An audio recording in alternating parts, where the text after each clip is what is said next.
Après avoir perdu un peu de terrain dans les calmes brésiliens, Armel Lecléache a retouché du vent. À 15h, il devançait Alex Thomson de 178 000. Oh là là là là, c'est incroyable, quel suspense, quel suspense. On fera un peu les comptes après le poteau noir.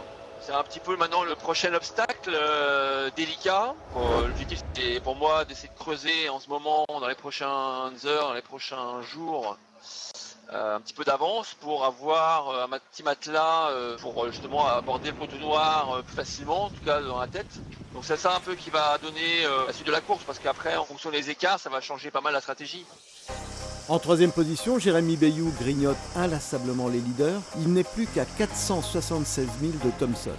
C'est une belle progression, surtout on a bien fait de regarder devant, quoi, de pas se dire c'est fini, et devant ils sont mini, et puis ça changera pas, il faut regarder devant. C'est plus difficile pour Jean-Pierre Dick, menacé un peu plus chaque jour par le tandem Eliès-Lecam. Yann Eliès revenu à 38 000 de Jean-Pierre Dick. Là, on va évoluer maintenant dans des conditions un peu plus cool. Enfin, un peu plus cool entre parenthèses, parce qu'on va avoir un peu de près ou des allures assez fermées là dans les jours à venir. Avec une mer casse-bateau, donc on n'est pas sorti d'affaire, mais en tout cas on peut clôturer la case mer du Sud, même s'il y a encore quelques albatros derrière moi. Prochaine vidéo, j'espère que je serai en slip et en maillot de bain avec de la crème. Allez, ciao!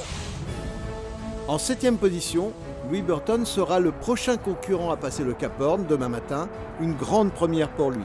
J'ai reçu un mail des autorités chiliennes qui disent de faire attention parce que c'est le passage le plus dangereux de la planète. En fait, ça participe à une excitation et en même temps un peu le trac de passer dans cette zone-là. Peut-être que je m'en suis fait des tonnes dans la tête, mais j'ai un peu le trac, ouais.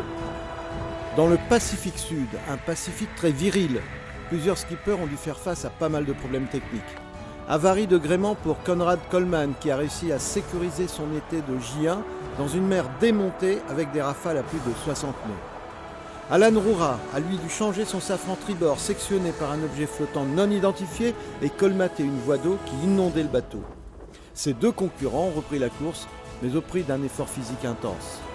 Enfin, l'Irlandais Enda O'Coinen, qui avait dématé, galère pour rejoindre le port de Dunedin en Nouvelle-Zélande et va devoir faire face à un nouveau coup de vent.